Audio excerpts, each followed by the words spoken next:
وَكُلَّ إِنسَانٍ أَلْزَمْنَاهُ طَائِرَهُ فِي عُنُقِهِ، اور ہم نے ہر انسان کے اعمال کو اس کی گردن میں لٹکا دیا ہے.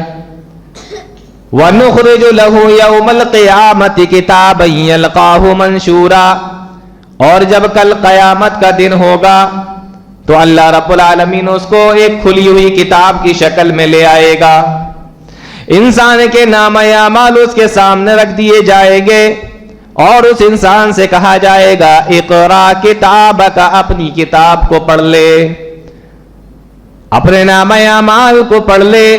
کفا بنفسک الیوم علیک حسیبا، آج تو جب اپنے نام اعمال کو پڑھے گا تو تیرا دل خود ہی گواہی دے دے گا، تیرا دل خود ہی فیصلہ کر دے گا کہ تو آج کس کے ساتھ کھڑا ہوگا، جنتی ہے یا جہنمی ہے. کفا بنفسک الیوم علیک حسیبا، تیرا دل خود گواہی دے دے گا. ان المبذرین کانوا اخوان الشیاطین، شیطان کا بھائی کہا ہے. کس کو؟ فضول خرچی کرنے والوں کو، شیطان کا بھائی. اسراف کہتے ہیں کہ جہاں پر آپ کے 500 روپے کا خرچہ ہے وہاں پہ آپ 1000 روپے خرچہ کریں، یہ اسراف ہے.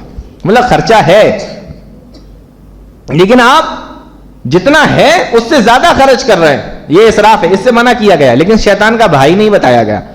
اور دوسرا ہے تبذیر، جہاں خرچہ کرنا ہی نہیں ہے، جہاں ضرورت ہی نہیں ہے، خرچہ کرنا ہی نہیں ہے، وہاں بھی آپ خرچہ کرتے چلے جا رہے ہیں. اس کو مطلب ناجائز خرچہ جس کو بولتے ہیں، یہ ہے تبذیر. یہ کرنے والوں کو شیطان کا بھائی کہا گیا. یوم ندعو کل اناس بامامہم، کل قیامت کے دن ہم تمام لوگوں کو ان کے اماموں کے ساتھ میں بلائیں گے. دنیا میں انہوں نے جن کو اپنا امام بنا کے رکھا تھا، قیامت کے دن بھی آواز لگائی جائے گی او اماموں کے ماننے والوں، اپنے اپنے اماموں کے ساتھ میں کھڑے ہو جاؤ. اب آپ بتائیے دنیا میں کس کو اپنا امام بنائیں گے؟ قیامت کے دن کس کے ساتھ میں کھڑے ہونا چاہیں گے آپ؟